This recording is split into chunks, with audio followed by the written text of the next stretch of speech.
I'm Darren, Hi, I'm Gordon. and we're the two gay reapers.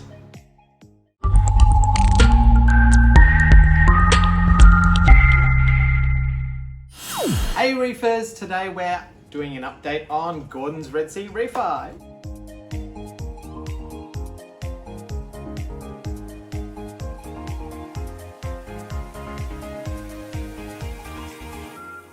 Still don't have a name for it. I think it's just going to be stuck with the Red Sea Reaper. Yeah. I don't know. Well, it's up to you. I've suggested names and you just keep going. Yeah. Anyway, the tank is actually doing really, really well. To be honest, I think his tank is doing super well considering it's neglected. I think that's why it's doing so well, because he's not playing with it all the time. He's got coralline algae growing out of control. It's growing inside Eli's tunnels. Yeah, on the plastic. So, yeah, coralline algae is going fantastic. The tank itself is always looking super clean, super clear. The water column always looks really clear. It's just a very, very basic setup and it just works. I haven't done a water test in ever. Not since we've reset it up. Not since we reset up and recycled it. No idea what the alkalinity is, no idea what the calcium is, no idea what the magnesium is, but it's working. So while things are working, I'm just going to leave them be. And the corals aren't very demanding either, so No, that also that's it. helps. Yeah, that's right. Yeah, there's nothing too hardcore in there. There's some nice pieces in there, but there's nothing too hardcore. There's nothing that's going to be really eating through that alkalinity and calcium and so on. So all in all, I'm really, really happy with the way it's going. Just thriving on neglect. So probably not the best way to put out a YouTube video and telling our followers out there to neglect your tanks, but it does work sometimes. Yes. So, yes. I do get a bit of algae on my wave makers. On the wave maker, on the back wall, the glass isn't growing as much algae as it used to, so that's slowed down as well. On the rocks, there's one or two little tufts in the middle, which are right here. Yep. But besides that, the only issues with the tank really are the Aiptasia and there's bubble algae. Yeah, But there is bubble algae, yes. the bubble algae is getting covered by coralline algae. So, soon you won't be able to see that either. Yeah, that's right. So, yes, I've got Aiptasia. Aiptasia is going nuts. It actually ate a little molly the other day, or tried to. Yeah. It went onto it. It was nearly dead, the molly. So, yeah, my Aiptasia's a problem. If you have suggestions about the Aiptasia, please let us know. Obviously, there's not a lot in the way of predators that we can put in the tank that would eat it. That won't get eaten. So...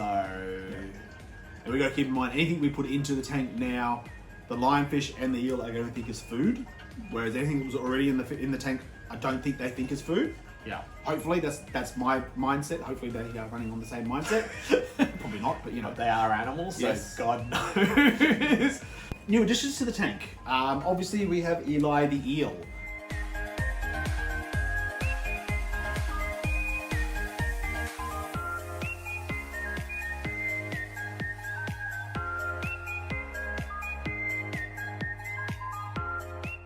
As soon as we put him in the tank, he went straight into that tunnel system and he loves it. He loves it. I highly recommend, if you are going to get an eel or thinking about getting an eel or have an eel, find somewhere for it to hide, and particularly under all your rocks. If you don't want it to be digging up your sandbed and digging up your rocks, give it a tunnel system. I think it costs us like $20 at the hardware shop for a bit of pipe work, and he loves it. He just absolutely loves it. He spends all of his time in there. Occasionally comes out and does a bit of a swim around and then heads straight back in there. Yep.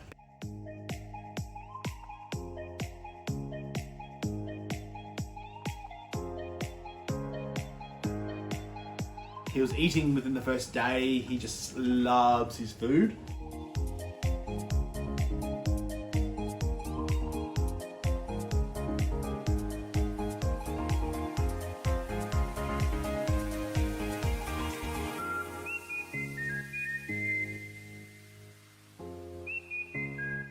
So what are we feeding him? So far, I've been feeding him. I went to the supermarket and got a marinara mix, which is basically bits of squid, bits of mussels, and bits of fish, and a few prawns, all in a mix. I think I spent like $3, and it was like half a kilo, and it was more than enough to last him for ages. He loves the squid, he loves the mussels, and loves the prawns. He just absolutely smashes them.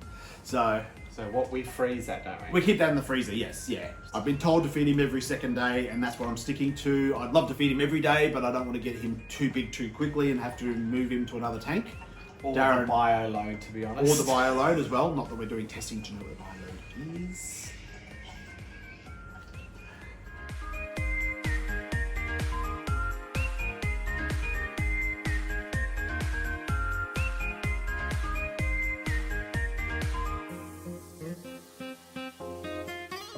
The other addition we have is Simba the lionfish.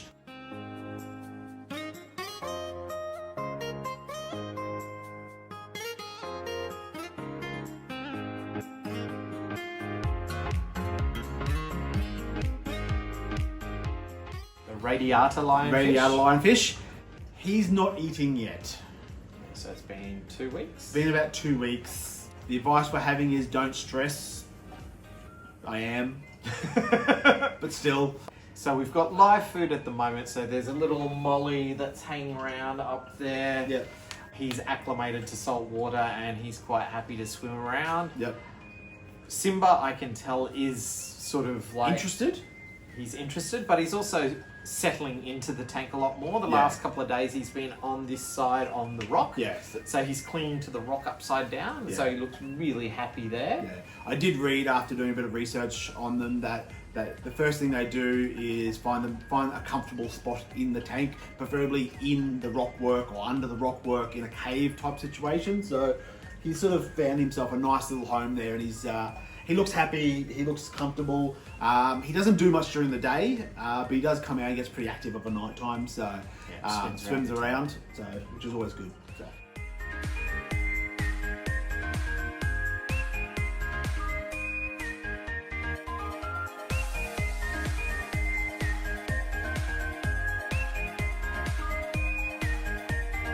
Our clowns did lay eggs. Lady Brienne and Jamie did lay some eggs. I don't think anything's happened with them. They've I don't think they were viable. They No. sort of like, they lasted a good 5 days and then they sort of disappeared. Yeah. They didn't really get big enough for them to actually hatch or anything like that, I don't think. No. Hopefully it happens again, but not that we're not really wanting or trying to breed clowns. But it would make some good live food for Simba. Yeah, it would, yes. On that, we have Rocky, our chorus wrasse. So he is a little bit small. People are saying, oh my God, you've got an eel and a lionfish in a tank. With Everything else is going to get eaten. Yeah. Well, doesn't quite work that way. No. If you keep them fed, Yes. they're happy. Yes. They don't go out of their way to eat the other fish. The clowns I'm not too worried about. They have their own enemy. And they're big enough that they're not a concern. Rocky is a concern. I'm not going to be surprised if I come home one day and find him hanging out of the lionfish's mouth, just a tail. But he is growing every day, and he does hang out in the rock work, like actually physically in the rock work. And he also only comes out during the day, so he gets up probably about 8ish in the morning, and he goes to bed about 3 or 4 o'clock in the afternoon. And the lionfish doesn't even start getting active till about 7 or 8 o'clock at night. So I'm not too worried about that. Yeah, they're on different time schedules. Yes, yeah. One does night shift, one does day shift, so it works. Coral-wise, it's becoming a bit of a hammer-dominated tank, which is okay. I like hammers. So we scored a huge piece of hammer off of Nick, our sponsor. Darren stole some for his tank. I didn't steal it, it broke off. Yes, okay. There, right in the centre. There's a couple of other hammers down on the sand bed. Obviously, my big lever has been going for years. It was in the original Red Sea, and Darren never really wanted it in Reefzilla, so it sort of stayed in the Red Sea. I love it. It's great. The anemone in the middle has lost all its bubbles and it's just gone extremely big. Mainly because all the dead mollies and stuff are getting fed to it. All the fish that aren't surviving are ending up in there, and it's going, oh, yum, yum. Yeah. So, yeah. Or Brienne will actually try and take a piece of Eli's food if Eli doesn't get it fast enough. Yep. she'll take it back to the anemone, and the anemone will get it instead of her. Yeah.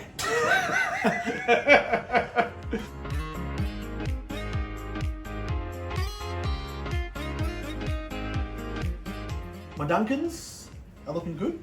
Yep, so we've got 4 frags of Duncans. All of the Duncans actually have new heads on. Yeah. Every single one of them, and they've got like 5 or 6 heads. It's not just one head, it's like 5 or 6. The candy cane here isn't doing a lot. Yeah, but it's not doing anything either. Yeah, I think it's just getting ready to start growing. Yeah. We've got a Platy Gyra there Yep. that we got from Salty Pets. Yes. So that's one of Gordon's favourites. So I've always loved those running coral. They just look really cool. Yep, I can see that the edges are starting to grow a little bit. So Yeah. hopefully they'll grow over that plug and then encrust onto the rock. It's got a little fan worm on it as well, so it's quite cute. I knew that was there when I saw it in the tanks at Salty Pets, and I thought, oh, I like that. I want that. And everyone's going, why do you want that one? Well, I like the colour of it. The colours were nice. And I also saw that little feather worm thingy, and no one else knew that was there.